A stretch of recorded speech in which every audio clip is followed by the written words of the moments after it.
सभी बच्चों का एक बार फिर से स्वागत है लॉज ऑफ मोशन के नए वीडियो में। आज एक बहुत ही खास फोर्स के बारे में हम चर्चा करने वाले हैं। तो सबसे पहले तो उसके साथ आपका परिचय करवाते हैं। फोर्स का नाम है फ्रिक्शन। फ्रिक्शन एक ऐसा फोर्स है जिसे रिलेटिव मोशन से नफरत है। अगर कोई ऑब्जेक्ट इस तरफ जाएगा मोशन करते हुए तो वो इस तरफ लगेगा एंड वाइसा वर्सा। और इस पूरे फ्रिक्शन के कॉन्सेप्ट को समझने के लिए मैंने कुछ 10 पॉइंट्स में इन पूरे के पूरे टॉपिक को मैंने डिवाइड किया है। बड़ा मजा आएगा आज के सेशन में, पूरा देखिएगा वीडियो। और अंत में कुछ हम लोग न्यूमेरिकल्स भी बनाने वाले हैं, ये देखने के लिए कि भाई हमने जो कॉन्सेप्ट्स को अभी अभी ताजा पढ़ा है वो कितना तगड़ा है, कितना स्ट्रांग है। सबसे पहले मैं शुरुआत करता हूं एक बड़े ही इंपॉर्टेंट प्रश्न से। वह ये है कि भाई इस फ्रिक्शन रियली इंपॉर्टेंट? क्या वो इतना इंपॉर्टेंट है कि हमें मैकेनिक्स में उसकी पढ़ाई करनी पड़े? बिल्कुल इंपॉर्टेंट है। और यकीन माने आपको वीडियो देखते देखते समझ में आ जाएगा कि भाई फ्रिक्शन का इंपॉर्टेंस क्या है। शुरुआत करता हूं एक एग्जांपल के साथ। तो आपके सामने है यहां पर एक कार, बड़ी शानदार कार है। कौन सी कार है ये तो आप जानते हो। वैसे इसका नाम है ऑडी, राइट? अच्छा, लेकिन मैं ये क्यों दिखा रहा हूं? फ्रिक्शन का इसके साथ क्या कनेक्शन है, हमें तो ये देखना है। देखिए, कार में बहुत सारे मूविंग पार्ट्स होते हैं। इनफैक्ट आप यहां पे देखो, यहां पे ये रोल होगा तो यहां पे रोलिंग फ्रिक्शन पिक्चर में आता है, वो स्टैटिक रहता है। अभी जैसे जैसे लेक्चर आगे बढ़ेगा आपको कई सारी चीजें क्लियर होंगी। रोलिंग फ्रिक्शन की भी बात करेंगे इनफैक्ट हम, ठीक है। कार के अंदर एक बहुत ही इंपॉर्टेंट पार्ट रहता है जिसका नाम है इंजन। इसको हार्ट कहा जाता है। ये यहां पे कहीं लगा रहता है। This is what is known as an engine. ध्यान से देखिएगा। और आप जिस इंजन को देख रहे हैं अपने स्क्रीन के सामने, देखिए यहां पर लगे हुए हैं 4 सिलेंडर, यहां पे लगे हुए हैं 4 सिलेंडर, ठीक है। तो इसको बेसिकली 4 और 4 मिलके हो जाता है 8। इसको हम कहते हैं V8 इंजन। परफॉर्मेंस कार जो होती है ना, जो लगभग 1 से 5 सेकंड में 100 मील प्रति घंटे की स्पीड पकड़ लेती हैं, ऐसी कार्स होती हैं जिसमें V8 इंजन लगे रहते हैं। अब जब मैं कार की बात कर रहा हूं तो कार के अंदर बहुत सारे रोटेटिंग पार्ट्स होते हैं। क्या होते हैं? Rotating parts. और कई सारे पार्ट्स ऐसे होते हैं जो कि एक दूसरे पर स्लाइड करें। रिसर्च से यह पता चला है कि लगभग कार में 20%, किसी भी कार की अगर मैं बात करूं तो, वैसे भारत में तो पेट्रोल और डीजल में ही चलते हैं कारें, ठीक है। तो लेकिन आप यूएस में जाओगे तो वहां गैसोलीन, गैस बोलो, सीएनजी बोलो, बहुत सारे आपको मिल जाएंगे। पेट्रोल बोलो, आप डीजल बोलो, लगभग इतना खर्चा, कंजप्शन तो फ्रिक्शन को ओवरकम करने में चला जाता है। जितने भी रोटेटिंग पार्ट्स है ना, छोटे छोटे गियर्स जो मर्ज हो रहे हैं, मैश हो रहे हैं एक दूसरे के साथ, इस फ्रिक्शन को ओवरकम करने में ही इतना तेल खपत हो जाता है, सरल शब्दों में बोले तो इसीलिए फ्रिक्शन को पढ़ना बड़ा इंपॉर्टेंट है। और उसके इंपॉर्टेंस को आप या उसके प्रेजेंस को आप नजरअंदाज नहीं कर सकते। कहीं ना कहीं उसका बड़ा इंपैक्ट है, खासकर कार के डिजाइन में, इंजन डिजाइन में। एक तो ये बात, बहुत ही नॉर्मल लेवल पर हमारी डे टू डे लाइफ में अगर भाई कार नहीं है तो सर क्या करें? आप चलोगे। जब आप चल रहे हो ना बच्चों, तब भी फ्रिक्शन के कारण ही आप चल पा रहे हो। ये देखिए यहां पर दिखाते हैं आपको। जब आप साइकिल चला रहे हैं, ये सब भी पॉसिबल हो पाता है क्योंकि फ्रिक्शन है दो बॉडीज के बीच में। यहां पे भी आप चल रहे हो तो आपके नीचे क्या है? जमीन है। आप जमीन को पुश कर रहे हो तो जमीन आपको पुश कर रहा है, राइट? तो यहां पर भी दो फोर्सेस बनते हैं, एक जमीन के पैरेलल, जमीन के परपेंडिकुलर। बात समझ में आ रहा है? ये आप लगा रहे हो जमीन पे तो जमीन भी आप पे लगाएगा, पैरेलल और परपेंडिकुलर। तो कहीं ना कहीं फ्रिक्शन का एक हल्का फुल्का मैंने आपको ओवरव्यू दे दिया। साइकिल में भी ये जो चक्के हैं वो रोल हो रहे हैं, यहां पर भी स्टैटिक फ्रिक्शन पिक्चर में आता है। अभी फिलहाल हम माहौल बना रहे हैं, राइट? और धीरे धीरे जैसे लेक्चर में आगे बढ़ेंगे कॉन्सेप्ट को और बढ़िया तरीके से समझेंगे। तो ये तो थे कुछ examples, car, a person walking, a person cycling. Let's take a look at some more examples, right?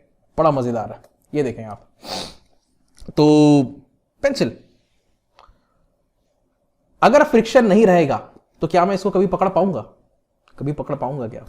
बिल्कुल भी नहीं। अच्छा चलो मान लो पकड़ भी लिया तो क्या मैं इसके जरिए कुछ कागज में लिख पाऊंगा? नहीं। लिखने के लिए भी तो फ्रिक्शन चाहिए। तो फ्रिक्शन बड़ा इंपॉर्टेंट है।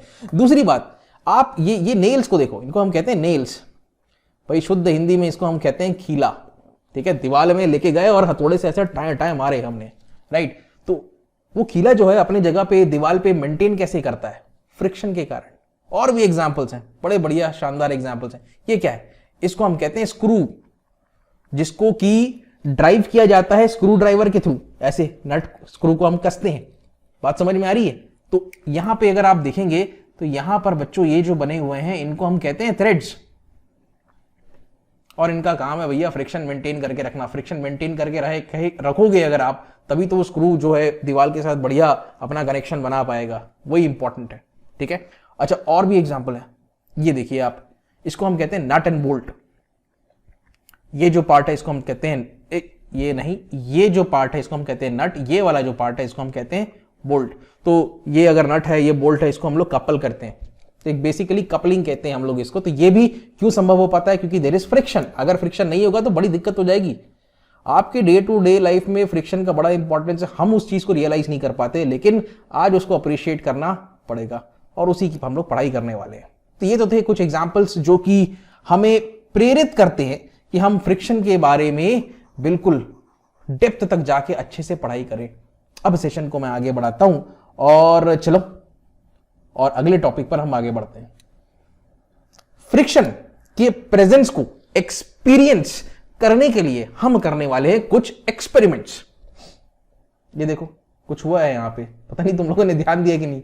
वो जो बुक है वो उड़ने लग गया या चलने लग गया, ऐसा आप कह लो। मैं लाता हूं उसको वापस, चिंता मत करो बच्चों। ऐसा है, आप मानो आप इंटरस्टेलर स्पेस में, किसमें? स्पेस में, आउटर स्पेस कहते हैं ना आप, चलो उसको बोलो इंटरस्टेलर स्पेस, ज्यादा अच्छा शब्द लगता है मेरे को। अच्छा ये एक बात और, आप मान लीजिए एस्ट्रोनॉट है। क्या है? एस्ट्रोनॉट। एस्ट्रोनॉट की स्पेलिंग चेक कर लेना, मेरे हिसाब से तो सही है, देख लेना आप। एनीवे क्या करने वाले हम, वैसे एक्सपेरिमेंट अभी तक मैंने शुरुआत नहीं की है। मैं आपको एक स्पेसशिप में लेके चले जाता हूं। धरती के कक्षे से हम बाहर निकल चुके हैं और चलिए हम लोग अपने स्पेसशिप से भी बाहर आ गए एक किताब को लेकर के। ठीक है, कुछ खुराफाती हम लोग करने वाले हैं, ध्यान से देखिएगा। बेसिकली इस बुक को मैं एक पुश देने वाला हूं। क्या? एक पुश, यहां पर एक पुश देने वाला हूं। What is this? Nothing but a push. यार ये काला रंग तो काले स्क्रीन में दिखेगा नहीं, लाल रंग निकालना पड़ेगा। तो हम क्या कर रहेंगे, इसको एक हल्का सा एक जेंटल पुश देंगे। जैसे ही आपने पुश दे दिया इसको, पता है आपने क्या किया? आपने इसको गति प्रदान कर दी, मतलब इसके पास कुछ वेलोसिटी आ गया। कैसा वेलोसिटी? Initial velocity. अब मान लीजिए आप, ये इनिशियल वेलोसिटी कितनी है? 20 मीटर पर सेकेंड। ठीक है, आपने पुश किया और छोड़ दिया, अब वो बुक निकल गया, संपर्क में नहीं है, वो निकल गया। जैसे ही बुक निकल जाता है तो क्या होता है? बस वो चलते जाएगा निरंतर। न्यूटन का पहला नियम क्या है? अगर आपको याद हो, कोई भी वस्तु अगर चल रही है तो वो हमेशा सदैव चलती रहेगी जब तक बाहर से कोई उस पर फोर्स या बल ना लगाया जाए। एनी ऑब्जेक्ट और body wishes to maintain its state of rest और ऑफ यूनिफॉर्म लीनियर मोशन। ये होता है न्यूटन का पहला नियम। अगर कोई रुका हुआ है तो भैया वो सदैव रुका हुआ रहेगा, अगर कोई चल रहा है तो चलते रहेगा। तो हमने उसको कितना वेलोसिटी दे दिया? हमने दे दिया उसको 20 मीटर पर सेकेंड का वेलोसिटी, हल्का सा पुश करके। हम लोग स्पेस में ना, किसी भी प्रकार का कोई गुरुत्वाकर्षण नहीं है, ऐसे जगह में है हम। धरती का भी कोई गुरुत्वाकर्षण नहीं है, अगर है भी आसपास के कोई सेलेस्टियल ऑब्जेक्ट्स का तो वह बहुत कम है, नजरअंदाज कर सकते हैं आप इसको। राइट, तो आपने हल्का सा पुश किया तो न्यूटन का जो पहला नियम है वो बोलता है कि भाई कोई चल रहा है तो चलते रहेगा। ठीक है, कितनी थी वेलोसिटी? शुरुआत में 20 की थी, तो 20 के साथ मेंटेन करते ही वो चलता रहेगा। अब मैं ये क्यों बना रहा हूं? क्योंकि इसका कहीं ना कहीं अभी इंपैक्ट आने वाला है आगे के स्लाइड्स में, अभी आपको समझ में आएगा। ठीक है, न्यूटन का पहला नियम याद हो गया। अभी मैंने कुछ इस प्रकार से इसके एक्सपेरिमेंट्स डिजाइन किए हैं, पहला, दूसरा, तीसरा, कि आपको न्यूटन के सारे लॉज क्लियर हो जाएंगे। First law, second law, third law, आप उसको फील कर पाओगे कि वो क्या कहना चाह रहा है। आगे बढ़ते हैं, वापस से बुक आ गई। ठीक है, तो स्पेस से हम लोग ने धरती पे वापस आ गए और कुछ एक्सपेरिमेंट कर रहे हैं वो अपने लैब में। आप अपने सामने देखो, एक टेबल है और इस टेबल पे रखा हुआ है एक बुक। हम क्या कर रहे हैं? कुछ करने वाले हैं हम उस बुक के साथ। देखिए ये पहला एक्सपेरिमेंट है हमारा, तो एक काम करता हूं, मैं इसको कर देता हूं हाईलाइट, एक एक करके सारे एक्सपेरिमेंट आपको समझाते हैं।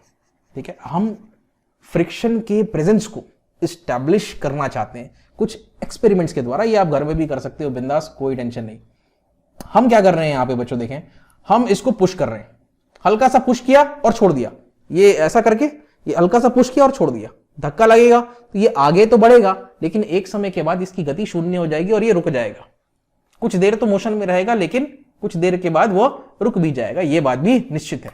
इसको देखें, तो पुश किया, आगे तो बढ़ा, लेकिन एक समय के बाद क्या हुआ, वो रुक गया।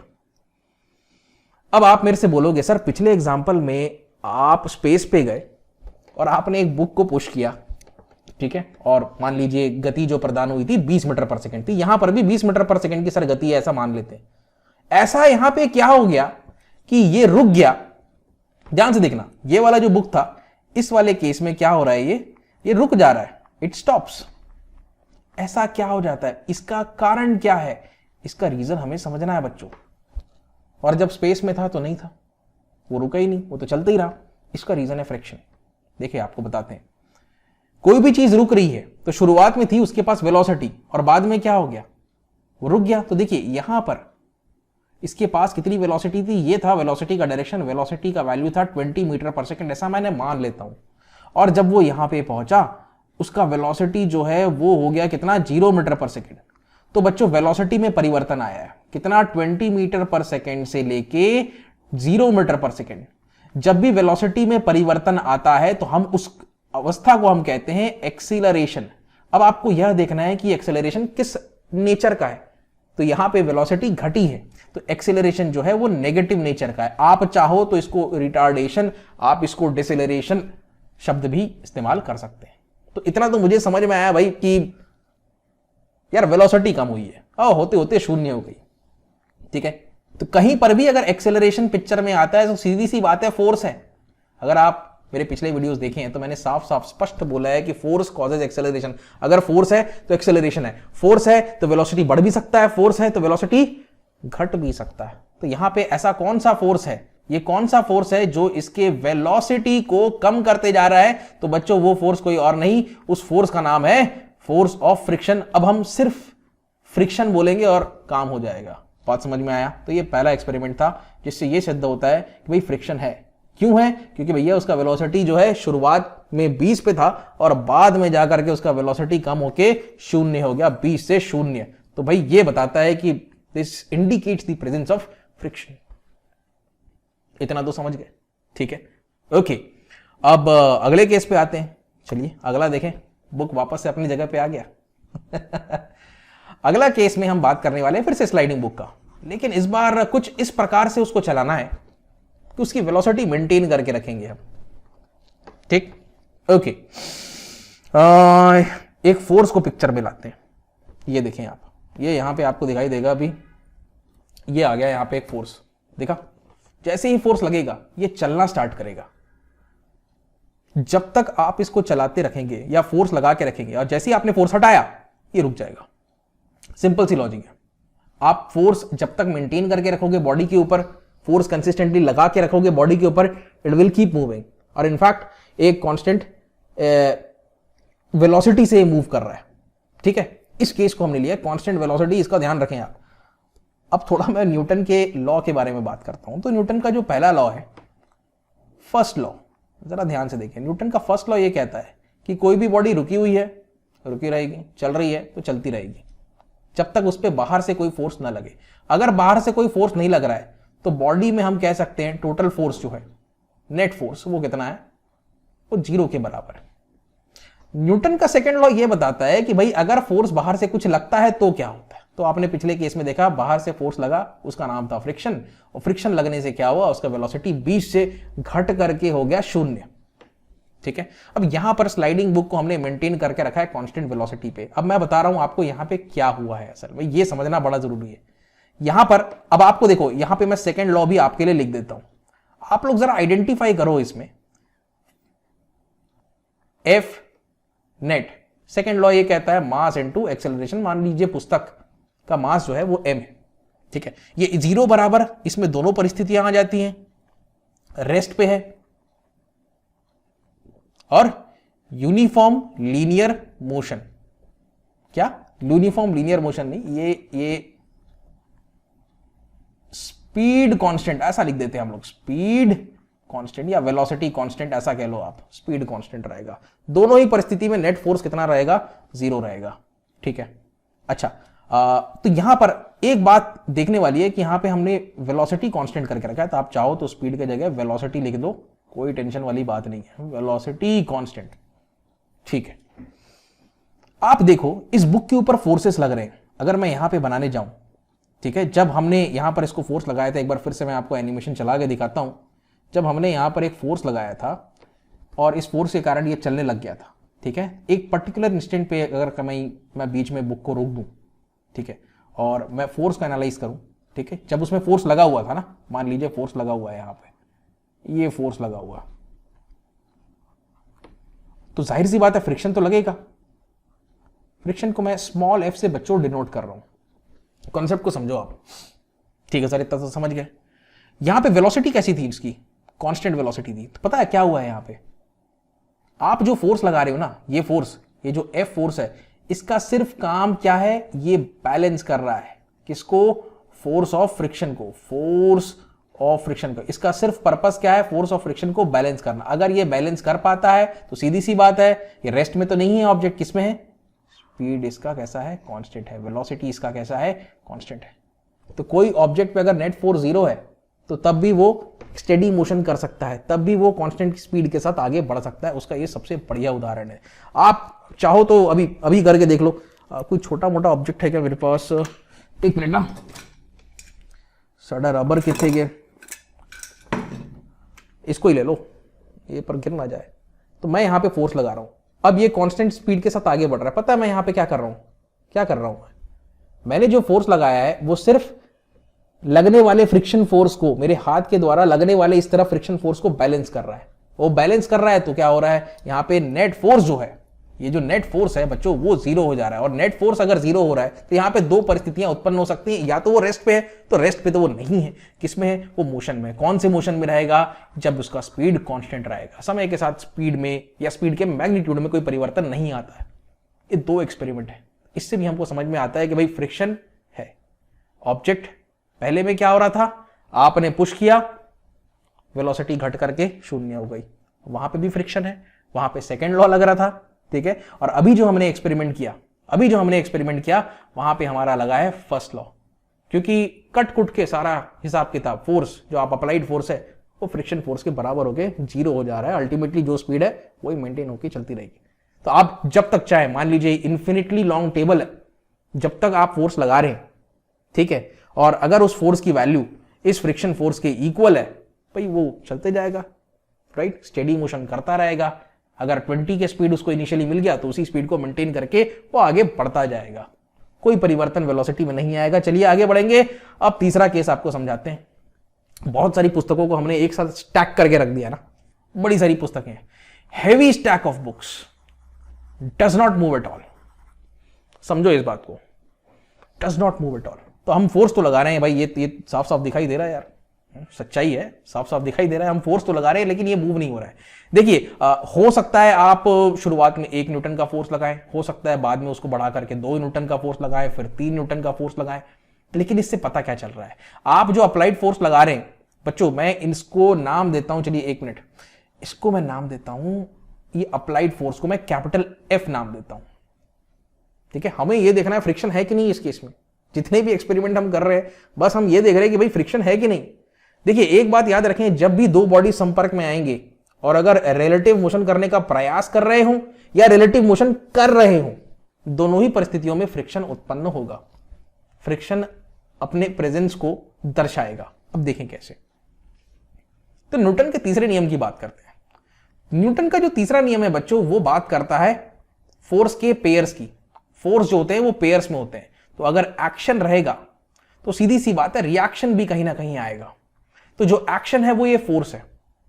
क्या 1 न्यूटन का फोर्स लगाने पर, मैं आपसे कुछ पूछ रहा हूं ना, क्या 1 न्यूटन का फोर्स लगाने पर ये बुक जो है अपने जगह से डिस्प्लेस हुआ? आप बोलोगे बिल्कुल भी नहीं सर, ये तो बिल्कुल वहीं पे था। इसका मतलब क्या है पता है, यहां पर अपने आप ऑटोमेटिक एक फ्रिक्शन फोर्स लग गया, कितना, 1 न्यूटन का। तो अब हमने क्या किया, ठीक है कोई दिक्कत नहीं, अब मैं फोर्स को बढ़ाता हूं। हमने फोर्स को बढ़ा के कर दिया 2 न्यूटन। तो हमने बोला क्या वो अपने जगह से डिस्प्लेस हुआ? बिल्कुल नहीं सर, फिर से डिस्प्लेस नहीं हुआ। तो फ्रिक्शन फोर्स क्या है, अपने आप को एडजस्ट कर लिया। जब आप 1 का फोर्स लगा रहे थे 1 न्यूटन का, तब वो 1 न्यूटन का था। जब आपने फोर्स का वैल्यू बढ़ा करके 2 न्यूटन किया, तो जो फ्रिक्शन था उसने भी अपने आप को एडजस्ट कर लिया। और जब आपने 3 न्यूटन कर लिया तो फ्रिक्शन ने फिर से अपने आप को एडजस्ट कर लिया और फ्रिक्शन ने बोला भाई मेरे से पंगा मत लो, मैं तो एक सेल्फ एडजस्टिंग फोर्स हूं। ये फ्रिक्शन फोर्स की एक बहुत बड़ी खासियत है, ठीक है। लेकिन इसका भी एक लिमिट है, आपको बताएंगे अभी, धीरे धीरे सारे राज खुलने दो, अभी इंजॉय करो शो आप, राइट। तो यहां पर भी आपको समझ में आ रहा है, भले ही ऑब्जेक्ट नहीं चल रहा हो लेकिन हम लोग उसको चलाने का प्रयास कर रहे हैं और उस प्रक्रिया में कहीं ना कहीं यहां पर उत्पन्न हो रहा है एक फोर्स जिसको हम नाम देंगे फ्रिक्शन का। और ये भी हमें समझ में आ गया कि फ्रिक्शन एक ऐसा फोर्स है जो कि सेल्फ एडजस्टिंग है, ये बड़ी खास प्रॉपर्टी है उसकी। काफी कुछ कर लिया हम लोगों ने और आगे बढ़ाते हैं कहानी को फ्रिक्शन की, ठीक है। तैयार हो?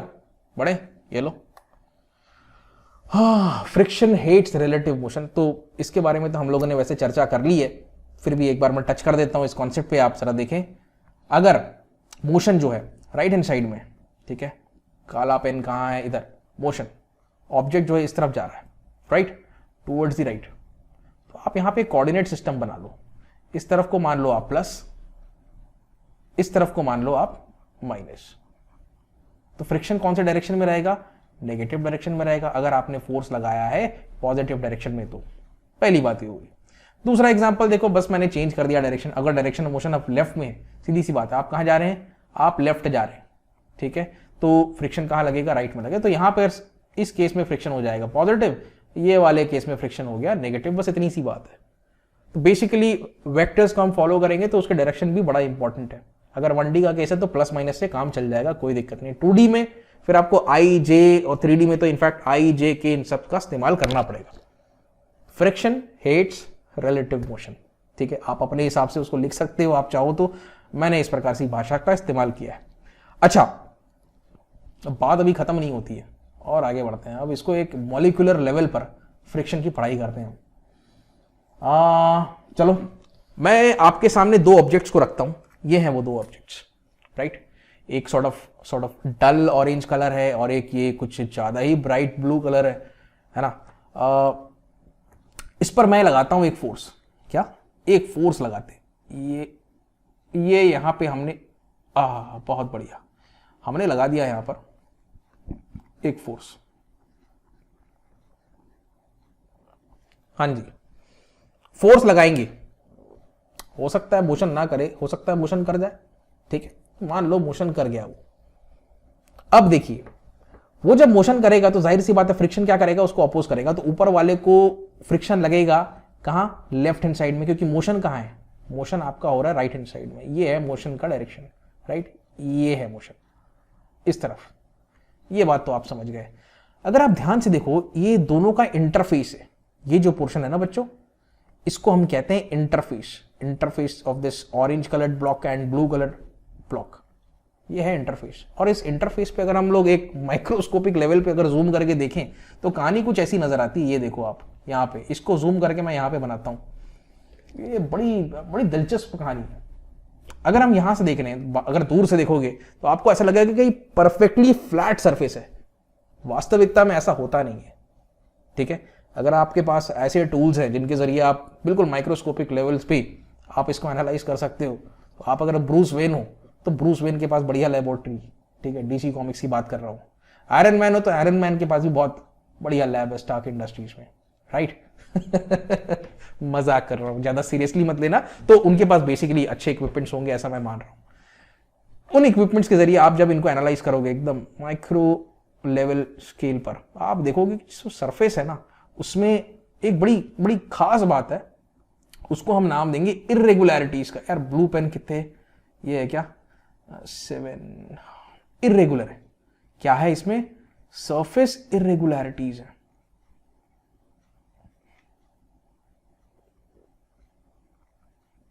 अब बड़ी इंपॉर्टेंट बात कर रहा हूं मैं, सरफेस इर्रेगुलरिटीज है। देखिए, इसमें फ्रिक्शन जो है ना, वो बहुत सारी चीजों पर डिपेंड करता है। एक तो हो गया सरफेस इर्रेगुलरिटी, दूसरा आप ये भी बोलते हैं कि टाइप ऑफ सरफेस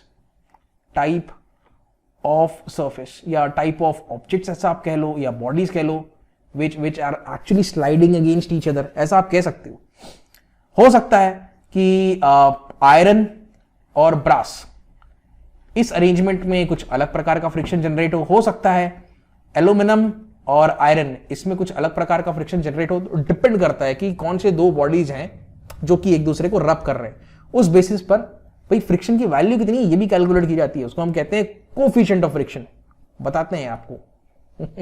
चलो ये हुआ, तो सरफेस इरेगुलरिटीज होती हैं। अब थोड़ा सा मैं मुद्दे पे आता हूं। यहां पे आप ध्यान से देखो, लाल रंग निकाल लिया जाए, यहां पे ये दो पॉइंट्स ऐसे हैं जहां पे क्या हुआ है पता है, एकदम मॉलिक्यूलर लेवल पे हम लोग बात करेंगे तो एटम्स जो हैं they are clinging upon each other, एक दूसरे से चिपक चुके हैं, they are sticking with each other.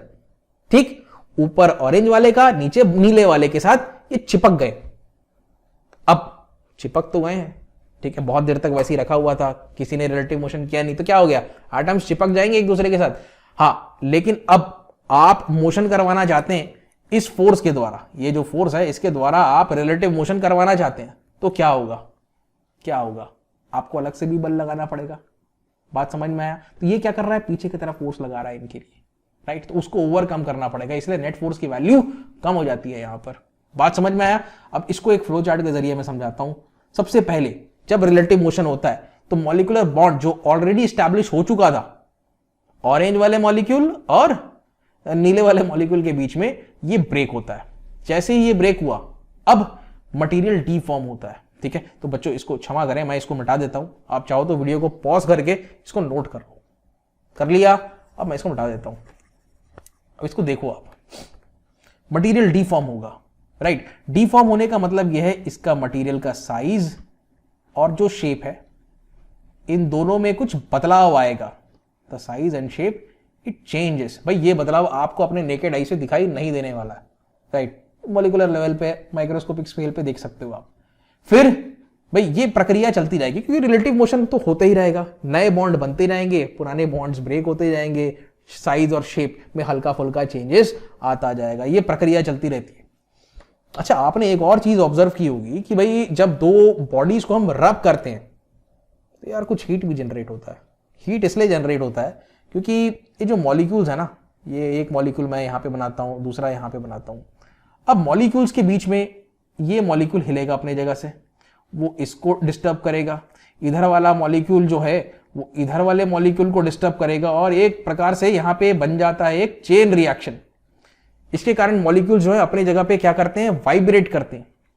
क्या करते हैं? वाइब्रेट करते हैं, और उस वाइब्रेशन के कारण डेवलप होता है हीट। इसी वजह से कि भाई दो ऑब्जेक्ट्स को हम जब रब करते हैं फ्रिक्शन के कारण हीट भी जनरेट होता है। ये उसका बेसिक रीजन है मॉलिक्यूलर लेवल का। मजा आया पढ़ के? ठीक है, कहानी आगे बढ़ाएं। चलो, हाँ, friction as the horizontal component of contact force. Newton third law of motion में मैंने आदमी को चलता हुआ आपको एग्जांपल बताया था कि वो अर्थ पर कुछ फोर्स एक्सर्ट करता है, तो अर्थ भी उस इंसान पर कुछ फोर्स एक्सर्ट करता है और उसके फिर कंपोनेंट्स हो जाते हैं। एनीवे, आप टेंशन मत लो, हमने फ्रिक्शन को ऐसा डिफाइन किया है कि भाई friction is the horizontal component of contact force. अब ये कॉन्टैक्ट फोर्स क्या बवाल है ये आपको सबसे पहले बताते हैं। दो ऑब्जेक्ट्स हैं, ब्लॉक और ग्राउंड, राइट। ग्राउंड को भी आपको एक ऑब्जेक्ट मानना पड़ेगा। अब हम क्या करने वाले हैं, यहां से नीचे एक फोर्स लगेगा और यहां से ऊपर एक फोर्स लगेगा, यहां से एक्शन होगा, यहां से रिएक्शन होगा, कुछ इस प्रकार से। ये था एक्शन, चाहो तो लिख सकता हूं मैं this is nothing but the action, और यहां से भाई आ जाएगा एक रिएक्शन। क्या है, न्यूटन का तीसरा नियम लग रहा है यहां पे। अब आप बच्चों बड़े ध्यान से देखो, ठीक है, इसको थोड़ा हाईलाइट कर देते हैं या थोड़ा सा ड्रामेटिक लगे, एक्शन और रिएक्शन, है ना। ओके, अब आप देखो इस फोर्स को, ये जो कॉन्टैक्ट फोर्स है उसको आप कंपोनेंट्स में क्या कहते हैं, डीकंपोज कर सकते हो या रिजॉल्व कर सकते हो। तो इसके दो कंपोनेंट्स, एक पैरेलल टू द ग्राउंड, एक परपेंडिकुलर टू द ग्राउंड। वैसे ही इस वाले फोर्स के जो कंपोनेंट रहेंगे, एक पैरेलल टू द ग्राउंड, एक परपेंडिकुलर टू द ग्राउंड। तो यहां पर ये जो फोर्स आपको दिखाई दे रहा है पैरेलल टू द ग्राउंड, इसी फोर्स को हम कहते हैं फोर्स ऑफ फ्रिक्शन। मेरे ख्याल में अब आप लोग समझ गए, ठीक है। फ्रिक्शन फोर्स अगर कोई आपसे पूछे कि भाई टेक्निकली वो क्या है, it is nothing but the horizontal component of the contact force between two bodies. दो बॉडीज के बीच में जो कॉन्टैक्ट फोर्स रहता है उसका हॉरिजॉन्टल कंपोनेंट ही फ्रिक्शन फोर्स कहलाता है। और वो धरती के लिए भी एप्लीकेबल है, हाँ जी, और इस बॉडी के लिए भी एप्लीकेबल है। चाहो तो मैं इसको अलग अलग करके दिखा सकता हूं, अगर मैं फ्री बॉडी बनाना चाहूं यहां पे तो हम क्या करेंगे, इस ब्लॉक को बेसिकली इस धरती से अलग करते हैं, तो दोनों को अलग करेंगे तो कुछ ऐसी कहानी बन जाएगी, राइट। और आप ध्यान से देखो यहां पे ब्लॉक पे लगने वाला फ्रिक्शन, तो बेसिकली ब्लॉक जो है कहां मूव हो रहा है, लेफ्ट में मूव हो रहा है। बात समझ में आया, कहां मूव हो रहा है, लेफ्ट में मूव हो रहा है। तो बेहतर होगा मैं यहां पे बना देता हूं, ये ऐसा कुछ केस है, राइट, समझ गए, ठीक। So that was the concept of contact force. आगे बढ़ा जाए, राइट, बढ़िया बढ़िया बातें हमने सीख तो ली हैं, आगे बढ़ी जाए। फ्रिक्शन एक्सपेरिमेंट, आज के लेक्चर का सबसे इंपॉर्टेंट फेज ये है, द फ्रिक्शन एक्सपेरिमेंट। और इसके जरिए आपको समझ में आएगा कि स्टैटिक फ्रिक्शन क्या होता है, maximum value of static friction क्या होता है और काइनेटिक फ्रिक्शन क्या होता है। हम करने वाले एक एक्सपेरिमेंट में हम बात करेंगे, we are going to talk about a block, right, that is the block. इस ब्लॉक की बात करेंगे, ओके। ब्लॉक पे लगाने वाले हम एक फोर्स, राइट, हमारा एक बढ़िया लैब है हमारे पास, एक बढ़िया इक्विपमेंट के जरिए हम किसी ब्लॉक में फोर्स लगा रहे हैं। फोर्स का वैल्यू कितना है, 1 न्यूटन का। और जैसे ही मैंने 1 न्यूटन का फोर्स लगाया तो मैं बोलूंगा क्या ब्लॉक मूव हुआ, ऑब्जर्व करो। तो आप बोले सर आप लोग लैब में काम करते हैं ना, ऐसा मान लो मैं आपको इंस्ट्रक्शन दे रहा हूं, ठीक है। तो मैंने कहा फोर्स लगाओ, तो लगा दिया आप लोगों ने फोर्स। तो आप लोगों ने बोला सर लेकिन ये मूव तो नहीं हुआ। तो मैं बोलूंगा क्यों नहीं मूव हुआ पता है, क्योंकि इस फोर्स को इस फ्रिक्शन फोर्स ने बैलेंस कर दिया। सीधी सी बात है, अगर आपने फोर्स 1 न्यूटन का लगाया है तो फ्रिक्शन फोर्स भी ऑटोमेटिक कितने का बन गया, 1 न्यूटन का बन गया। आप ऐसा भी बोल सकते हो कि सर जब हमने फोर्स नहीं लगाया था, ठीक है चलो यहां पे फोर्स नहीं लगा रहा था, तो सिर्फ यहां पर बेसिकली क्या हो रहा था, नीचे mg ऊपर नॉर्मल, ये हो रहा था और कुछ नहीं। बात समझ में आ गई, ठीक है, हटाया जाए इसको। अब जैसे ही आपने फोर्स लगाया तो यहां पे फ्रिक्शन फोर्स पिक्चर में आ गया, वो कुछ ऐसा है। ये इसका वैल्यू कितने के बराबर रहेगा, 1 न्यूटन के बराबर रहेगा। अब यार मेरा ईगो हर्ट हो गया, मैंने कहा फोर्स का वैल्यू बढ़ाओ यार, देखते हैं कैसे नहीं हिलता वो अपनी जगह से, बिल्कुल अपनी जगह से उसको डिस्प्लेस कराना है। इस ब्लॉक को अपनी जगह से हमें हिला के ही छोड़ना है, ठीक है। तो हम फिर से फोर्स लगाए। फोर्स वैसे बेसिकली हम लेफ्ट में लगा रहे हैं ना, तो वो लेफ्ट में जाने का प्रयास कर रहा है, शुरुआत में जा नहीं पा रहा है। क्यों नहीं जा पा रहा है, इसके कारण नहीं जा पा रहा है। 1 से बढ़ा करके अब हम करते हैं इसको 2, यार फिर भी अपने जगह से नहीं हिला वो, कितना, तो जाहिर सी बात है अगर अपने जगह से नहीं हिला तो नेट फोर्स तो 0 है, नेट फोर्स 0 है। आप ऐसा बोल सकते हो, मैं एक एग्जांपल के जरिए, यहां पे देखो नेट फोर्स कितना है, ये बच्चों 0 है। आप बोलोगे सर ये लेफ्ट में है, इसको माइनस में ले लेते हैं, सर ये राइट में है, इसको प्लस में ले लेते हैं, तो ये बराबर कितना हो जाएगा, 0 हो जाएगा। अब आप मेरे को बोलोगे कि सर ये फ्रिक्शन फोर्स ना, इसका वैल्यू आ गया 2 न्यूटन, और यहां पे फ्रिक्शन फोर्स का जो वैल्यू आया था वो था सर 1 न्यूटन। ये हालांकि हमने अप्लाइड फोर्स, जो फोर्स लगाया था वो भी 1 न्यूटन का था, यहां पर भी हमने जो फोर्स लगाया था अप्लाइड फोर्स वो भी 1 न्यूटन का, ये 2 न्यूटन का था। बड़ी परेशानी है, और बढ़ाते हैं। यहां पे मैंने लिख तो दिया है एफएस मैक्स, ठीक है, एक पर्टिकुलर लिमिट है। कोई भी ऑब्जेक्ट जो है हमेशा ऐसा नहीं है कि आप उसमें फोर्स लगाते रहोगे हमेशा रुके रहेगा। एक सर्टेन पॉइंट इन टाइम होगा, एक ऐसा पल आएगा, ऑब्जेक्ट जो है अपने पोजीशन से डिस्प्लेस हो जाएगा, हिल जाएगा, और उसके बाद एक बार वो हिल गया मतलब ब्रेक लूज हो गया, उसको चलाए रखना बड़ा आसान है, right. It is difficult to disturb an object from its position of rest, लेकिन एक बार once it is disturbed, once the equilibrium is disturbed, उसको चलाए रखना आसान है, राइट। ओके, अब हम लगाते हैं कितना, अब हम लगाते हैं एक फोर्स, कितने का है वो है 3 न्यूटन का। अब जैसे ही आपने 3 न्यूटन का फोर्स लगाया तो जाहिर सी बात है फिर से वो बैलेंस कर गया, लेकिन ये मैक्सिमम लिमिट है बच्चों, इसके बियॉन्ड अगर आप जाते हैं तो फिर तो दिक्कत हो जाती है। अब वो मैं आपको यहां पे दिखाता हूं। अब जैसे ही मैंने 4 का लगाया तो ऑब्जेक्ट जो है ना वो चल पड़ा भाई, वो आपके स्क्रीन के लेफ्ट हैंड साइड में चल पड़ा, ये चल पड़ा। ये बढ़िया से हम लोग सम्मान के साथ इसको लिख देते हैं यहां पे। अब ये मोशन करेगा, ठीक है। अब 4 का आपने फोर्स लगाया, आप चाहो तो एक्सेलरेशन कैलकुलेट कर सकते हो। आप बोल सकते हो सर एक्सेलरेशन बराबर फोर्स बाय मास होता है, तो 4 डिवाइडेड बाय m। बात समझ में आया। अब मान लो मास बराबर कितना है, 4 किलो है। अगर मास बराबर 4 kg है तो आप बोल सकते हो सर ये आपने जो लिखा है फोर्स डिवाइडेड बाय मास, मास भी कितना है 4। बात समझ में आया। तो ये कितना हो जाएगा, ये सर हो जाएगा 1 मीटर पर सेकंड स्क्वायर। अब आप यहां से बहुत सारी बातें कर सकते हो। अगर शुरुआत में उसकी वेलोसिटी, जाहिर सी बात है वो तो स्थिर अवस्था में, रेस्ट में है, तो 0 मीटर पर सेकेंड रहेगी। 1 सेकेंड बाद पता है उसकी वेलोसिटी कितनी हो जाएगी? 1 मीटर पर सेकेंड। अगले 1 सेकेंड में 2 मीटर पर second, so on and so fourth. ये होगी कहानी असल में, राइट। तो ये v = u + at, ये साल फंडा से आप निकाल सकते हो, ये होता है। अब यहां पे जो फ्रिक्शन पिक्चर में आता है, क्योंकि ऑब्जेक्ट मोशन में आ चुका है, तो मोशन को दर्शाने या व्यक्त करने के लिए हमारे पास एक शब्द है, उसका नाम है काइनेटिक। जब तक वो अपनी जगह में मेंटेन था यहां पर जैसे कि, तो हम जो शब्द का यूज करेंगे वो है स्टैटिक, ठीक है। एक पॉइंट ऐसा आया जहां पर हम उसकी हाईएस्ट वैल्यू तक पहुंच गए, उसको हम कहते हैं limiting value of static friction. अब आपको सब ग्राफ के जरिए समझाता हूं मैं। देखिए, शुरुआत में हम क्या कर रहे थे? हम फोर्स लगा रहे थे, तो जितना फोर्स लगा रहे थे उतना ही यहां पे हमारा बन रहा था, क्या कहते हैं इसको, फ्रिक्शन। फिर हमने फोर्स को और बढ़ाया, तो हमने पाया कि जब हमने फोर्स को और बढ़ाया, 2 न्यूटन कर दिया, ये 1 न्यूटन है, ये 2 न्यूटन है।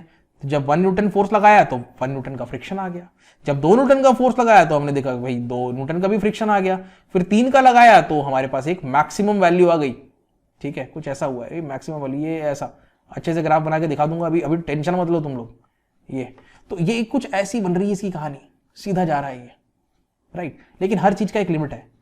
इसके बियॉन्ड अगर जैसे ही आप, है ना, यहां 3 के बाद थोड़ा सा भी आपने वैल्यू बढ़ाया, अब क्या करेंगे, दन्न से गिर जाएगा और ये फिर ऐसा बढ़ जाएगा। तो ये फोर्स, फ्रिक्शन वर्सेस फोर्स का, अप्लाइड फोर्स का प्लॉट है, इसको बड़ा ध्यान रखेंगे। मैं इसको अच्छे से बना के दिखाता हूं आपको सम्मान के साथ, इसको जरा देखो। और भाई वीडियो देखते देखते पैरेलली नोट्स जरूर बनाना, ठीक है जी। तो बच्चों क्या हो रहा है इसमें, ये बढ़ रहा है सबसे पहले, फिर मैक्सिमम वैल्यू पहुंचने के बाद वो नीचे आ रहा है, और फिर क्या हो रहा है पता है आपको, ये कुछ ऐसी हो रही है कहानी, ये थोड़ा सा डिस्टर्बेंस रहता है, ये परफेक्ट नहीं बनता क्योंकि सरफेस इरेगुलरिटीज है। अब यहां पर भी बहुत सारी चीजें आपको बताते हैं। ये जो फेज है ये है रेस्ट। इसके बाद का जो फेज है इसमें है, इसको हम कहते हैं स्टेडी मोशन। कैसा? Steady motion. तो बहुत सारी चीजें आपको बतानी है, अभी तो डिफाइन भी नहीं किया, इनफैक्ट हमने स्टैटिक फ्रिक्शन को डिफाइन भी नहीं किया। यहां पर अगर कोई पूछे कि भाई कौन सा फ्रिक्शन है, आप बोलोगे सर यहां पे है स्टैटिक फ्रिक्शन, इस रीजन में, ये जो ग्रीन कलर से, ये जो पिंक कलर वाला रीजन है यहां पे कौन सा फ्रिक्शन है, तो आप बोलोगे सर यहां पे है काइनेटिक फ्रिक्शन, क्योंकि ऑब्जेक्ट जो है वो चल पड़ा, kinetic friction. It is difficult to start an object, किसी भी ऑब्जेक्ट को चलाना डिफिकल्ट है, बट जब वो चल पड़ा उसको चलाए रखना आसान है, ठीक है। तो इसीलिए स्टैटिक फ्रिक्शन जो है वो यहां तक गया, देखो। लेकिन काइनेटिक फ्रिक्शन कम है यहां पे, रीजन समझ में आ रहा है? थोड़ा पॉज करके सोचना इस बारे में, right. Static friction will always be greater than kinetic friction, right. So it is difficult to start an object, but it is easier to keep it moving, to keep it going, to maintain its pace. और यहां पे ये जो आपको maximum value मिला है ना, इसको हम कहते हैं लिमिटिंग फ्रिक्शन। क्या कहते हैं? Limiting friction. अभी सबसे परिचय कराते हैं डेफिनेशन के साथ, एकदम टेक्निकल, राइट। ओके बच्चों, एक और चीज देखो, यहां पे आप चाहो तो स्टैटिक फ्रिक्शन जो है 0 से लेके इसका रेंज है यहां तक, ये मैं अच्छे से बनाता हूं आपके लिए, यहां तक रेंज है। इसको हम बोलते हैं एफ एस मैक्स, ऐसा लिखते हैं। यहां पे ये जो फ्रिक्शन है इसको हम कहते हैं एफ के, ठीक है। मेरे ख्याल में मैक्स को मैं ऊपर लिखूं वो बेहतर रहेगा, एफ मैक्स एस, राइट। वैसे तो स्टैटिक फ्रिक्शन का वैल्यू जो रेंज है 0 से लेके ये मैक्सिमम तक है, ये तो आप समझ गए मेरे ख्याल में। ओके, ये हुई फ्रिक्शन की बात। समय आ गया इनको डिफाइन करने का। सबसे पहले डिफाइन कर देते हैं हम स्टैटिक फ्रिक्शन को। कुछ इंपॉर्टेंट वर्ड्स हैं उन पर जरूर ध्यान दें। तो force of friction which comes into play between two bodies before one body, ये बिफोर को मैं हाईलाइट कर देता हूं, before one body actually starts moving over the other. एक दूसरे के ऊपर चलने से पहले जो फ्रिक्शन जनरेट हो रहा है उस फ्रिक्शन को हमने कहा है स्टैटिक फ्रिक्शन। समझ में आया जी?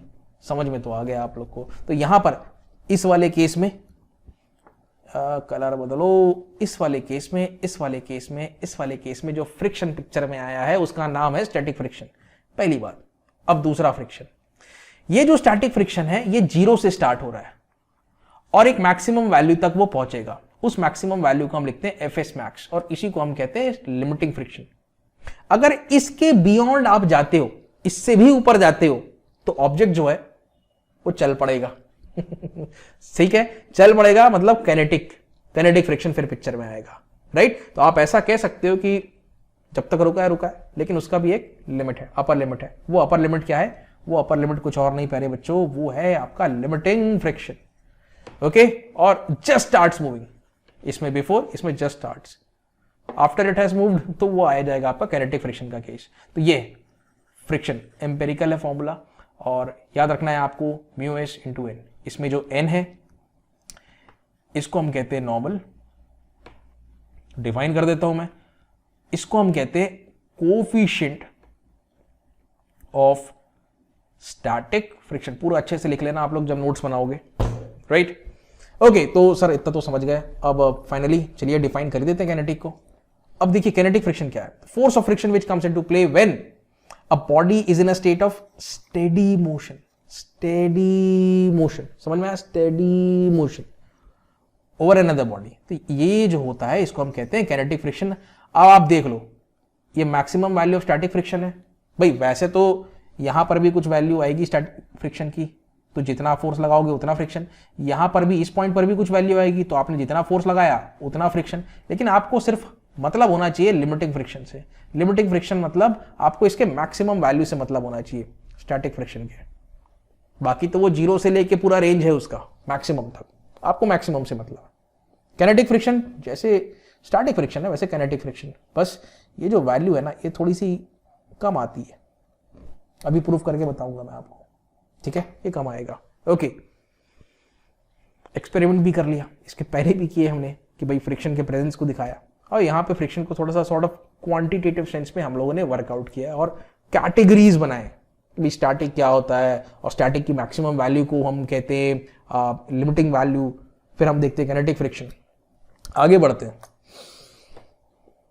क्या कारण है कि कैनेटिक फ्रिक्शन स्टैटिक फ्रिक्शन से हमेशा कम रहता है? तो देखो, जैसे मैं हमेशा कहता हूं, it is difficult to move an object but easier to keep it going. ऐसा मैं लिख देता हूं भाई।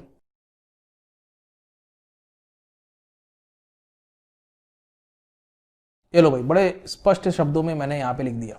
अच्छा, ग्राफ तो हम लोगों ने बनाया ही था, फिर से बना देते हैं आपके लिए।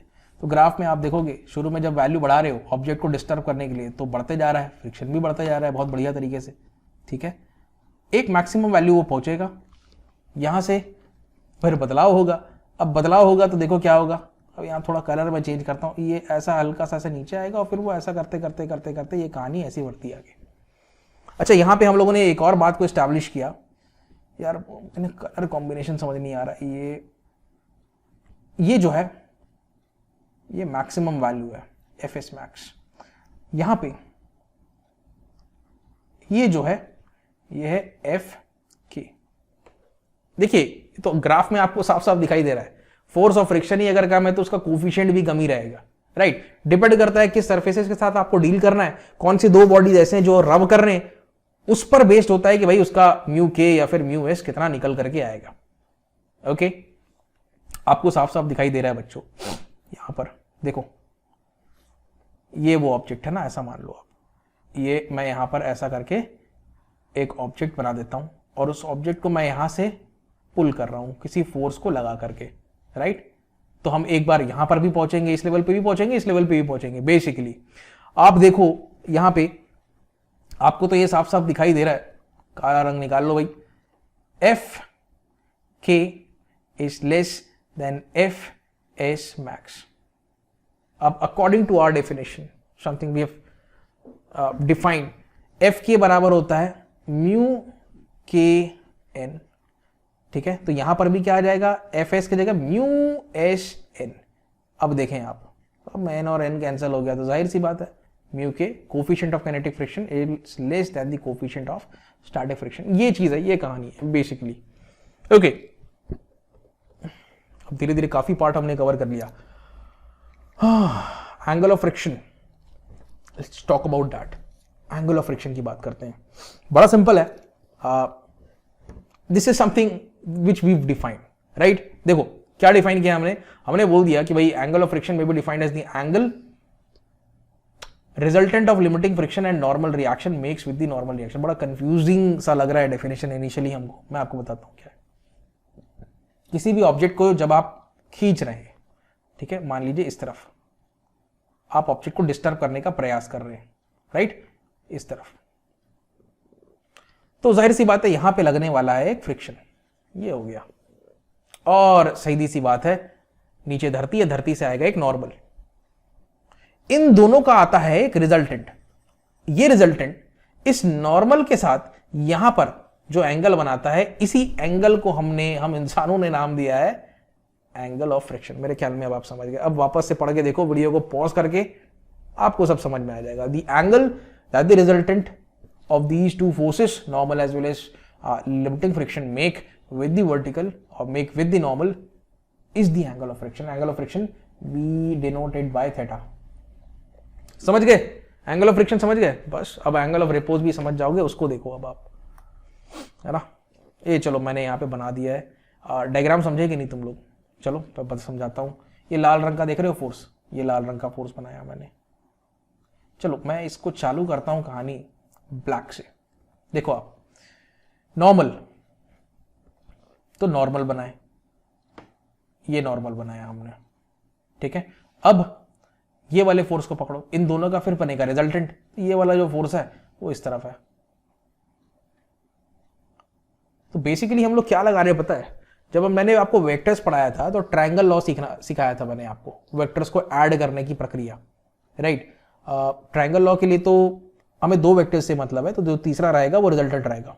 वो दोनों वेक्टर्स ट्रायंगल के दो साइड्स को रिप्रेजेंट करेंगे, उनको सेम ऑर्डर में आपको लेना है। तो जो तीसरा साइड होगा टेकन इन अपोजिट ऑर्डर, वो कहलाता है उसका रिजल्टेंट। एक बार जाके वो वीडियो जरूर देखना, बड़े प्यार से वेक्टर्स को मैंने समझाया है, ठीक है जी। तो यहां पर सेम ऑर्डर तो इस तरफ आ जाता, ऑपोजिट ऑर्डर मतलब आएगा डायरेक्शन आपका इस तरफ कुछ, ठीक है बच्चों। ये जो है this is nothing but the normal, this is nothing but, colour change करते हैं, इसको हम बोलेंगे एफ एस मैक्स, और ये जो हमारा बन करके आया है इसको हम बोलेंगे रिजल्टेंट। इसको बोल लो बच्चों आर, राइट। और यहां पे सीधी सी बात है, रिजल्टेंट नॉर्मल के साथ जो एंगल बनाता है उसी को एंगल ऑफ फ्रिक्शन कहते हैं, दैट इज थीटा। आप यहां पे त्रिकोणमिति लगाओ, trigonometry, tan theta if you see is perpendicular ये बाय बेस, मतलब क्या हो जाएगा आप देख सकते हो, एफ एस मैक्स अपॉन क्या आ गया, एन आ गया। बढ़िया। अब कहानी यहां पे खत्म नहीं होती है, आपको पता है एफ एक्स मैक्स को कैसे डिफाइन किया गया है। हाँ जी, कैसे डिफाइन किया गया है आपको पता है। एफ एक्स मैक्स मतलब है म्यू एस इंटू एन। जैसे ही इस वैल्यू का आप यहां पे रखोगे म्यू एस एन, नीचे डिनोमिनेटर में ऑलरेडी एन है, these two fellows cancel each other out, so the final relationship that you have is tan theta is equal to coefficient of static friction, and that's very important. Highlight कर लो, याद रखो इसको। तो in fact tan theta is equal to coefficient of static friction। समझ गए? समझ ही गए होगे। क्लास टॉपिक बचा है, उसके बाद फिर प्रॉब्लम्स बनाते हैं, ठीक है। एंगल ऑफ रिपोज एंड भी को कैसे समझाएं एंगल ऑफ रिपोज तुम लोग को? ऐसा समझो, एक ऑब्जेक्ट है, राइट, ये एक इंक्लाइन प्लेन है, ठीक है। मैं यहां से इसको उठा रहा हूं, इस एंड को मैंने फिक्स रखा है। इस एंगल पे ध्यान देना आप, ये एंगल को धीरे धीरे मैं बढ़ा रहा हूं। कुछ हुआ? ऑब्जेक्ट क्या नीचे स्लाइड किया? नहीं। अब नहीं, अब नहीं, अब अभी भी स्लाइड नहीं किया सर, अब हाँ। ये जो एंगल है ना, इसी एंगल को हम कहते हैं angle of repose. It is that angle, it is that angle. पढ़ देता हूं मैं तुम लोग के लिए। Body placed on it just begins to slide. Slide करना जस्ट स्टार्ट ही किया, जस्ट स्टार्ट किया है, राइट, एकदम ब्रेक लूज होना स्टार्ट हुआ है। ओके, तो एंगल बढ़ाने से कुछ तो हो रहा है, ठीक। एक पॉइंट तक तो फ्रिक्शन फोर्स बैलेंस कर दे रहा है, लेकिन उसका भी एक लिमिट है, उसके बियॉन्ड वो जा नहीं सकता, फिर तो ब्रेक लूज हो जाएगा, ऑटोमेटिकली नीचे की तरफ आ जाएगा वो। एनीवे, इसको समझने के लिए, इसके मैकेनिक्स को समझने के लिए हम क्या करने वाले हैं, एक काम करते हैं, क्या क्या फोर्सेस इसमें ऐड कर रहे हैं वो देखते हैं। जाहिर सी बात है इसका कुछ मास होगा, अगर m है तो mg लगेगा नीचे, धरती उसको अपनी तरफ mg फोर्स के साथ खींचेगी। इस mg को चाहो तो आप डीकंपोज कर सकते हो कॉस और साइन कंपोनेंट्स में, एक बन जाएगा mg cos phi. And by the way angle of repose is denoted by phi, इस बात का आपने ख्याल रखना है, ठीक है जी। और यहां पे आ जाएगा mg sin फाई। साथ में ये इस इंक्लाइन प्लेन के साथ कांटेक्ट में है, तो यहां से एक नॉर्मल रिएक्शन आएगा कुछ इस प्रकार से। और जाहिर सी बात है फ्रिक्शन की टेंडेंसी हमेशा हमेशा ये फोर्स क्या कर रहा है, इसको खींचने का प्रयास कर रहा है mg sin फाई। ओके, तो फ्रिक्शन कहां लगेगा, विपरीत दिशा में लगेगा, ऑपोजिट डायरेक्शन में लगेगा, समवेयर हियर, राइट। हम जस्ट ब्रेक लूज वाली कंडीशन की बात रहे, मतलब एक ऐसा एंगल पे वो हमने इंक्लाइन प्लेन को सेट कर लिया कि बस वो स्लाइड होना ही वाला है, जस्ट अबाउट टू स्टार्ट। तो उस पल जो फ्रिक्शन की वैल्यू रहेगी वह मैक्सिमम रहेगी। बात तो समझ में आ गया आपको, ठीक है। अब ऐसा क्यों हो रहा है इस बात को समझाता हूं मैं। आप जरा इस फोर्स पे ध्यान दो बच्चों, ये जो mg sin फाई है ना, बड़ा इंपॉर्टेंट है। आप बोलोगे सर ये m तो कांस्टेंट है, सर g का वैल्यू भी कांस्टेंट है, समय के साथ तो कोई बदलाव नहीं आ रहा है। भाई समय के साथ किसी चीज में बदलाव आ रहा है और उसका नाम है भाई ये एंगल थीटा। थीटा नहीं बोलते यार, इसको बेहतर होगा मैं इस एंगल को जो लिखा हुआ है वही लिखता हूं, फाई। फाई का वैल्यू जो कंटिन्यूसली बढ़ रहा है, ये देखो हमने क्या किया था, ये एंगल को धीरे धीरे धीरे धीरे हम लोग बढ़ाते रहे थे, तो मतलब फाई का वैल्यू बढ़ रहा है। फाई का वैल्यू बढ़ रहा है, सीधी सी बात है साइन फाई का भी वैल्यू बढ़ेगा। ओके, 0 डिग्री पे 0, फिर पाई बाई 2 तक पहुंचते पहुंचते वो 1 हो जाता है, राइट। तो वो बढ़ता है वैल्यू। ओके, चलो और आगे बताते हैं आपको। यहां पे बेसिकली आप क्या कर सकते हो, फोर्सेस को बैलेंस कर सकते हो। आप साफ साफ देख रहे हो बच्चों यहां पे mg sin फाई, ये हम इसको बैलेंस कर सकते हैं, इक्वेट कर सकते हैं fs मैक्स के। fs मैक्स आप चाहो तो इसको बोल लो सर ये इक्वेशन 1 हो गया। दूसरा आप ये देखो कि यहां पे नॉर्मल रिएक्शन है और ये mg cos फाई, ये दोनों भी एक दूसरे को कट कर रहे हैं। लिख देते हम mg cos phi is equal to the normal, और ये बन गया हमारा इक्वेशन नंबर 2। हम चाहें तो इन दोनों इक्वेशंस को डिवाइड कर लें। 1/2 जैसे ही मैं करता हूं तो मेरे पास एक बढ़िया फॉर्मूला निकल करके आता है, साइन बाय कॉस तो हो गया tan mg और mg हो गया कैंसिल, तो ये tan फाई निकल करके आ गया। tan फाई निकल करके कितना आया, ये आ गया सर fs मैक्स, और यहां नीचे में आ गया नॉर्मल। अब आप बोलोगे सर ये फॉर्मूला तो देखा देखा लग रहा है। अब बिल्कुल देखा देखा लग रहा है भैया, ये कोफिशिएंट ऑफ स्टैटिक फ्रिक्शन है। चाहो तो यहाँ पे fs मैक्स का वैल्यू रख लो, ये हो जाएगा μs इंटू n, और डिनोमिनेटर में तो ऑलरेडी n है, n and n both of them will cancel each other out. तो आपके पास बचता है tan फाई, और tan फाई जो है किसके बराबर आ गया हमारा, μs के बराबर आ गया। अब पिछले ही स्लाइड में आपने देखा था μs जो है वो tan थीटा के भी बराबर है। तो आप बोल सकते हो कि sir angle of repose is equal to the angle of friction. काफी जानकारी हो गई मेरे ख्याल में। अब हम लोग रेडी है फ्रिक्शन के कॉन्सेप्ट पर बेस्ड न्यूमेरिकल्स को बनाने के लिए। और जो रोलिंग का कॉन्सेप्ट है मैं आपको रोटेशनल मोशन में बड़े डिटेल में फुर्सत के साथ आपको समझाऊंगा, ठीक है, कि रोलिंग में कैसे फ्रिक्शन जनरेट होता है, right. Will see all of that in the upcoming lecture. So चलो न्यूमेरिकल्स बनाएं। पहला सवाल बनाएं, चलिए देखते हैं। यहां पर बात हो रही है ब्लॉक की जिसका मास है 2 kg, फ्लोर पे रखा हुआ है ये, साथ में कोफिशिएंट ऑफ स्टैटिक फ्रिक्शन दे रखा है हमें 0.4। चाहो तो एक एक करके गिवन डेटा सब आप लिख सकते हो, मैं हाईलाइट कर रहा हूं। अब इस ब्लॉक पर लगाया गया है एक फोर्स जिसका मैग्नीट्यूड है 2.5 न्यूटन का। साफ साफ आपको दिखाई दे रहा है फिगर में, राइट। आपको बताना है कि फोर्स ऑफ फ्रिक्शन कितना रहेगा ब्लॉक और फ्लोर के बीच में। ये जो थोड़ा सा पिंकिश, लाइट पिंकिश कलर का दिख रहा है, ये ग्राउंड है ऐसा आप मान लो। हमें कैलकुलेट करना है कि भाई यहां पे फ्रिक्शन फोर्स कितना जनरेट होगा।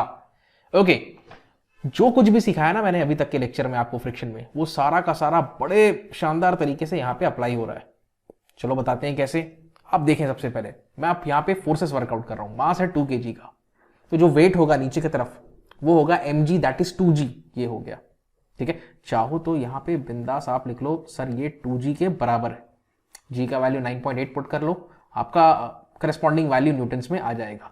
चाहो तो कर सकते हो 2 इंटू 9.8, और ये वैल्यू बच्चों कितना आएगा, 9.8 को 2 से मल्टीप्लाई करोगे तो आ जाएगा लगभग 19.6।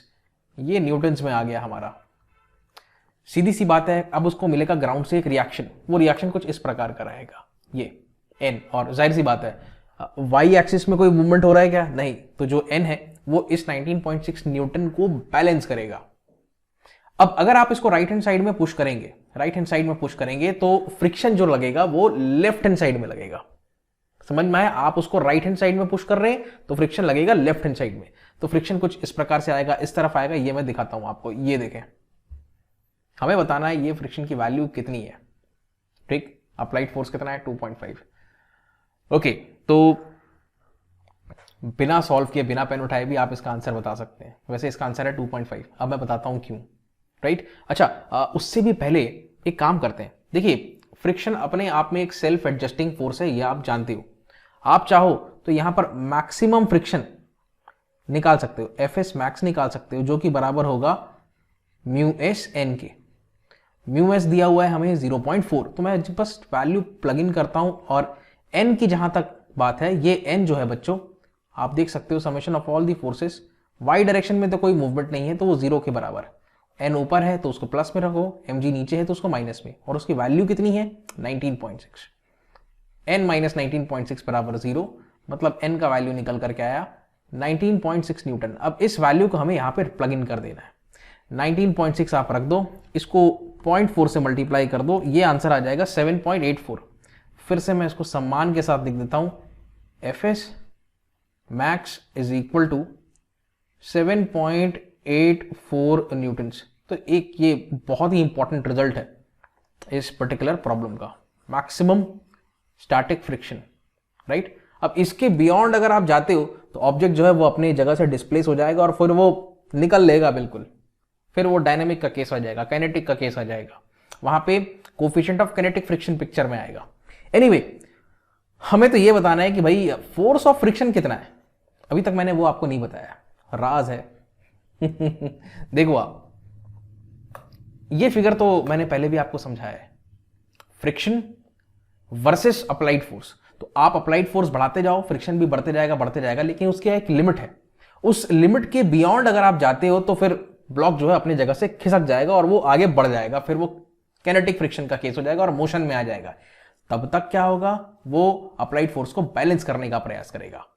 हमने पता लगाया कि ये जो फोर्स ऑफ फ्रिक्शन है, इसका वैल्यू जो है बच्चों, इसको मैं एक काम करता हूं थोड़ा सा, ये फोर्स ऑफ फ्रिक्शन का वैल्यू जो है ये बराबर आया है हमारा 7.84 के बराबर।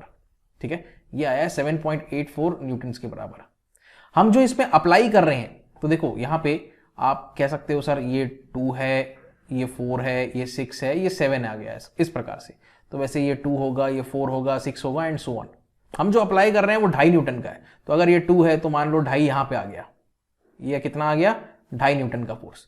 अब क्योंकि ये मैक्सिमम स्टैटिक फ्रिक्शन से कम है, तो जाहिर सी बात है अगर आप 2.5 का फोर्स लगाएंगे तो क्या हो जाएगा? ये बिल्कुल आपका हो जाएगा बैलेंस। तो यहां पे लग जाएगा, यहां पर भी कितना हो जाएगा? ये जो फ्रिक्शन आएगा ये भी कितना हो जाएगा? 2.5 न्यूटन का। ठीक है, बड़ा ही सरल क्वेश्चन था ये, इसमें कुछ ज्यादा कुछ था नहीं बेसिकली। तो 2.5 न्यूटन का फोर्स लगाओगे तो 2.5 न्यूटन का फ्रिक्शन बनेगा। फ्रिक्शन अपने आप को क्या करेगा? ये बहुत इंपॉर्टेंट शब्द मैं लिख रहा हूं, फ्रिक्शन अपने आप को एडजस्ट करेगा। कब तक एडजस्ट करेगा? तो आप बोल सकते हो सर जब तक हम 7.84 तक नहीं पहुंच जाते तब तक वो अपने आप को एडजस्ट करेगा।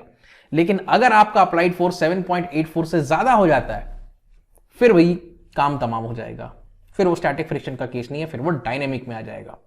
हो गई बात, आगे बढ़े। दूसरे सवाल में हमें बात करना है एक ब्लॉक और ट्रॉली सिस्टम के बारे में, और जिसका कि बेसिकली हमें एक्सेलरेशन कैलकुलेट करना है। बहुत शानदार। यहां पे जाहिर सी बात है मोशन में है तो काइनेटिक फ्रिक्शन पिक्चर में आएगा, हालांकि उसका मैग्नीट्यूड बहुत कम है। साथ में हमें यह भी बताना है कि जो स्ट्रिंग है इसमें टेंशन कितना डेवलप होगा। अगेन आपको सेकेंड लॉ ऑफ मोशन लगाना है और इक्वेशंस बना करके एक्सेलरेशन और टेंशन की वैल्यूज कैलकुलेट करनी है। जी का वैल्यू भाई 10 रखना है आपको। ठीक है, बनाए, फटाफट बनाते हैं। इसको देखो आप क्या निकालना है? एक्सेलरेशन निकालना है। तो एक बात तो बच्चों जाहिर है, इसका एक्सेलरेशन हो जाएगा राइट हैंड साइड में, ठीक, और इसका हो जाएगा डाउनवर्ड। तो दोनों लेकिन सेम रहेगा। कैसे कैलकुलेट कर सकते हैं? हमें इस चीज को वर्कआउट करना है। ब्लैक पेन निकालता हूं। तो देखो सबसे पहले mg कहां लगेगा? नीचे, दैट इज 20G। नॉर्मल कहां, ऊपर। टेंशन कहां लगेगा, इस तरफ। फ्रिक्शन कहां लगेगा, अब मोशन कहां हो रहा है, राइट में हो रहा है सर, तो फ्रिक्शन कहां लगेगा सर, लेफ्ट में लगेगा, यहां पे, ठीक है, सरफेस से आएगा ये फ्रिक्शन। बहुत बढ़िया, ये फ्रिक्शन विक्शन ये सब कैलकुलेशन हो जाएगा, चिंता मत करो, मैं करके दिखाऊंगा आपको। दूसरा mg, इसके लिए 3 kg वाले ब्लॉक के लिए नीचे, टेंशन कहां, ऊपर, भाई स्ट्रिंग तो वही है, तो जो टेंशन इधर लिया आपने इधर भी वही टेंशन लेना है। आप देखो कि फ्रिक्शन बराबर हम क्या लिखते हैं, हम फ्रिक्शन बराबर लिखते हैं म्यू एन। तो यहां पे कौन सा म्यू आ जाएगा, कैनेटिक फ्रिक्शन आ जाएगा, या कोफिशिएंट ऑफ कैनेटिक फ्रिक्शन आ जाएगा। आप बोल सकते हो सर ये हो जाएगा 0.04 टाइम्स ऑफ एन। अब आपको ये सोचना है एन बराबर कितना है, तो एन बराबर है 20G। देखिए वर्टिकल डायरेक्शन में तो कुछ नहीं हो रहा है, summation of all the forces in Y direction equals to 0। तो आप बोल सकते हो सर n माइनस 20G बराबर हो जाएगा 0। तो n बराबर आ जाएगा सर 20G।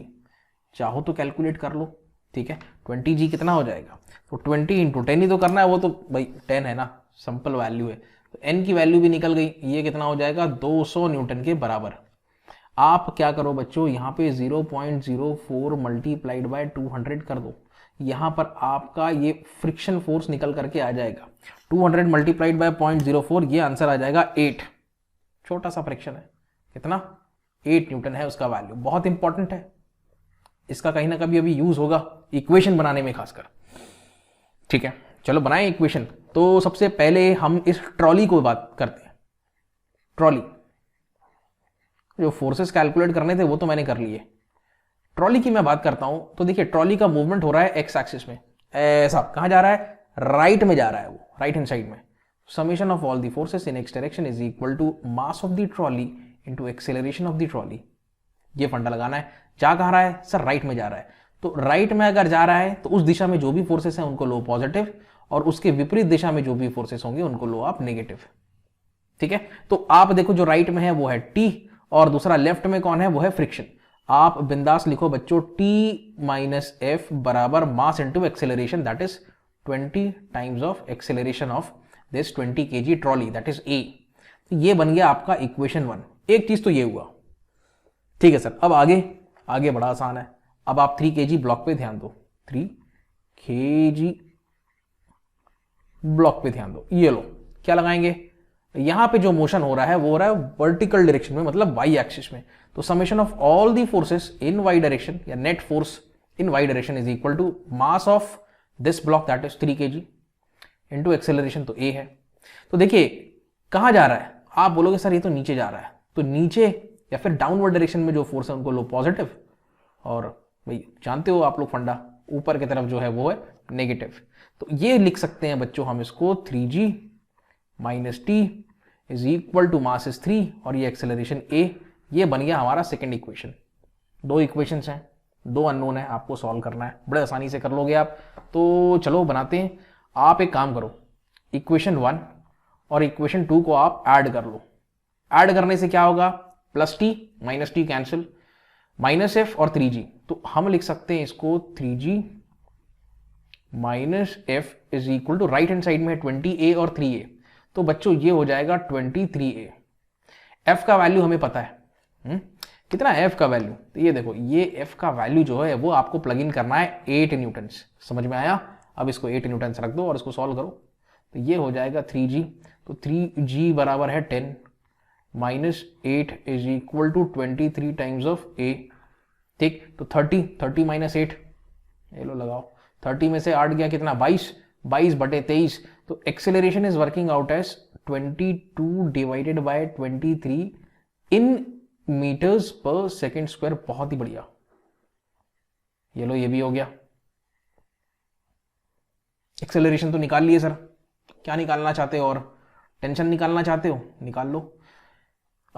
यहां से फ्रॉम इक्वेशन 2 लिखते हैं। चलो फ्रॉम 2 इक्वेशन 2 का वास्ता देते हैं। तो टी बराबर हम लिख सकते हैं 3 टाइम्स ऑफ जी माइनस ए।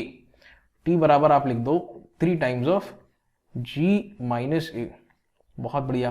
तो इसको आप कर सकते हो 3 टाइम्स ऑफ जी, जी मतलब हो जाएगा कितना, ये हो जाएगा 10 माइनस ए बराबर है 22/23।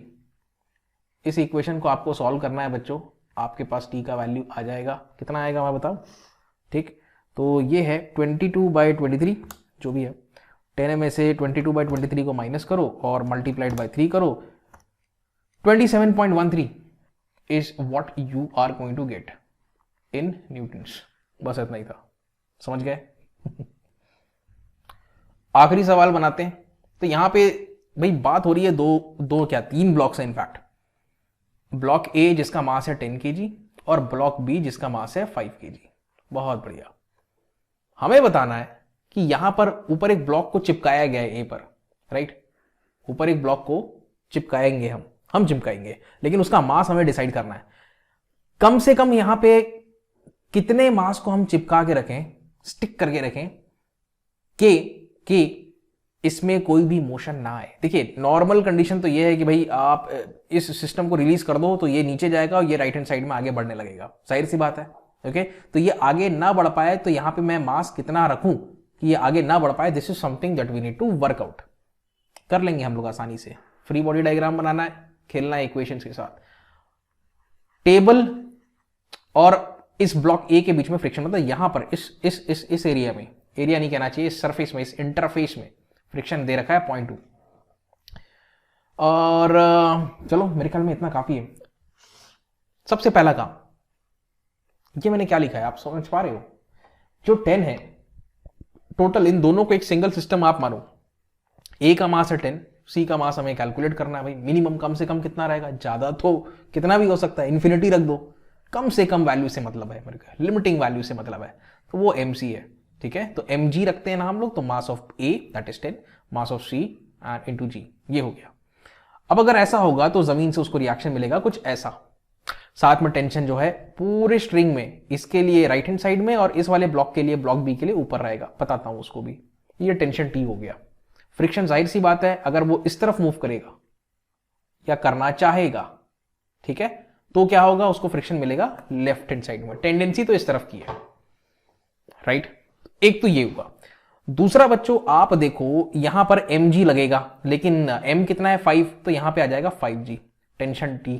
ठीक है, ये यहां पे n नहीं है बच्चों, ये है टेंशन t, राइट? मेरे ख्याल में इतना काफी है। अब हम लोग सवाल को बड़े आसानी से बना सकते हैं। तो एक चीज आप देखें, सबसे पहले हम लोग बात करते हैं a प्लस c ब्लॉक, इसको एज अ होल हम ट्रीट करेंगे। आप बोल सकते हो कि सर y डायरेक्शन में तो कोई मोशन नहीं है, तो y डायरेक्शन में इक्वल टू 0 रहेगा।